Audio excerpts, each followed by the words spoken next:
Viewers সবাইকে শুভেচ্ছা ও সালাম জানিয়ে আমার channel Shapla Wahid recipes and ব্লগসে সবাইকে আমন্ত্রণ জানাচ্ছি। আজকে আমি আপনাদের সাথে শেয়ার করব মজাদার ঘি ডাল রান্নার রেসিপি। একটা সাধারণ ডালও যে ঘি ডাল, সেটা এতটা অসাধারণ স্বাদ হতে পারে যেটা রান্না করার পরেই বুঝতে পারবেন। আমরা অনেক সময় ইউটিউবে এত সাধারণ সাধারণ রান্না দেখি, যেরকম আলু ভাজি হোক, ডাল রান্না ইত্যাদি অনেক কিছু আছে। তখন আমরা ভাবি যে এই যে সাধারণ জিনিসটা, এটা দেখানোর কি আছে, এটা তো আমরা সবাই পারি। কিন্তু সেই রেসিপিটা দেখার পরেই বুঝতে পারবেন যে এই সাধারণ জিনিসটার ভিতরেও কত অসাধারণত্ব লুকিয়ে আছে। তাহলে এবার রেসিপিটি দেখে নেওয়া যাক। আর যারা এখনও আমার চ্যানেলটিকে সাবস্ক্রাইব করেননি, প্লিজ সাবস্ক্রাইব করে নিন। আর ভিডিওটি যদি আপনাদের ভালো লাগে তাহলে অবশ্যই একটি লাইক দিবেন আর আপনাদের মূল্যবান মতামত কমেন্টের মাধ্যমে জানাবেন।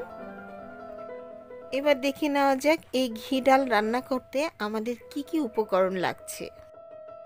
এই ডালটা রান্নার জন্য আমি এখানে 1.5 কাপ মসুরের ডাল নিয়েছি। ডালগুলি আমি একটু পানিতে ভিজিয়ে রাখবো।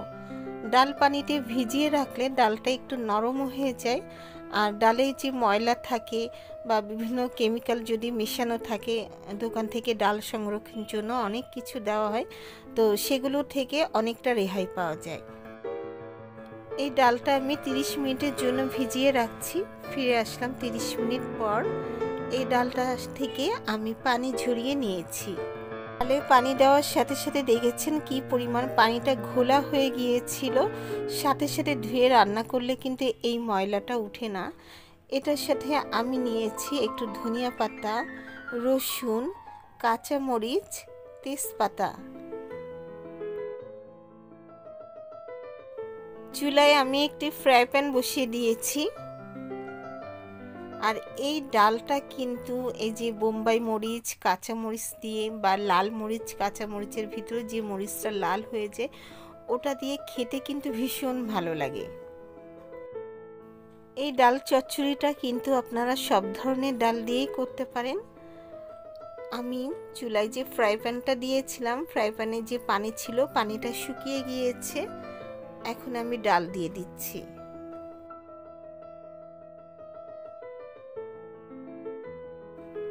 আমি এখানে ডাল সিদ্ধ হওয়ার জন্য পরিমাণ মতো পানি দিয়ে দিচ্ছি। যেহেতু ডালটা আমার চচ্চড়ি হবে, আমি অনেক পানি দিব না।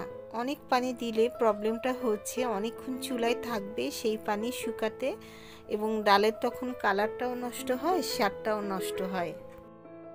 এবার ডালের সাথে অন্যান্য উপকরণগুলি দিয়ে দিচ্ছি। এখানে যে কাঁচা মরিচ, পেঁয়াজ, 2 কোয়া রসুন আছে, সেগুলি দিয়ে দিচ্ছি। ভালোভাবে নেড়ে চেড়ে মিশিয়ে দিয়েছি। পেঁয়াজটা একটু পরিমাণে বেশি দিবেন, আবার কিছু পেঁয়াজ রাখবেন ব্রেস্তার জন্য। এবার হলুদ দিয়ে দিচ্ছি। হলুদটা পরিমাণ মতো দিবেন। হলুদ কম হলে আবার ভালো লাগে না, কালারটাও নষ্ট হয়ে যায়, আবার বেশি দিলে হলুদ হলুদ গন্ধ লাগে। তো এবার পরিমাণ মতো লবণও দিয়ে দিলাম। এবার ভালোভাবে নেড়ে চেড়ে দিয়ে আমি ঢেকে দিচ্ছি। ফিরে আসলাম কিছুক্ষণ পর।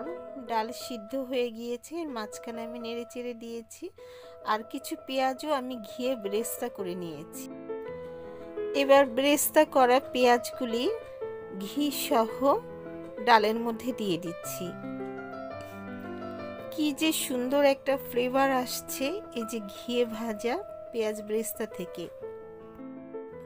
আপনারা ইচ্ছে করলে এটাকে আপনারা সয়াবিন তেল দিয়েও রান্না করতে পারেন, কিন্তু সেক্ষেত্রে এতটা ফ্লেভার হবে না। বেরেস্তা দেওয়ার জন্য ফ্লেভারটা অবশ্যই কিছুটা হবে, কিন্তু এর যে পুরোটা স্বাদ যদি এভাবে পেতে চান তাহলে অবশ্যই আপনাকে ঘিয়ে পেঁয়াজগুলি বেরেস্তা করে নিতে হবে।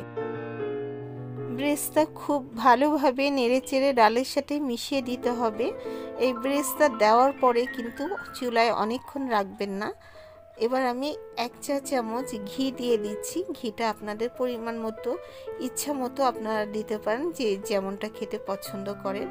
এবার এই ঘি যে দিয়ে দিয়েছি, এরপর একটু ধনিয়া পাতা উপর থেকে ছড়িয়ে দিচ্ছি, তারপর নামিয়ে নিব। এই যে ধনিয়া পাতা দিয়েছি, ঘি দিলাম, এরপরে একটু ঢেকে রাখবো 5 মিনিট, তারপর পরিবেশন করব। ঘিটাও ভালোভাবে মিশিয়ে দিবেন। আমার ফ্রিজে ছিল ঘিটা, এই জন্য একটু শক্ত হয়েছিল। ভালোভাবে আমি মিশিয়ে দিয়েছি, এবার পরিবেশন করে ফেলছি। আমার পরিবেশন শেষ। ডালটা দেখেই তো বুঝতে পারছেন এই ডালটা খেতেটা কতটা অসাধারণ হবে। আর এই ডাল বোম্বাই মরিচ, সবুজ মরিচ এবং লাল মরিচ সব কিছু দিয়ে খেতে কি যে স্বাদ হয়।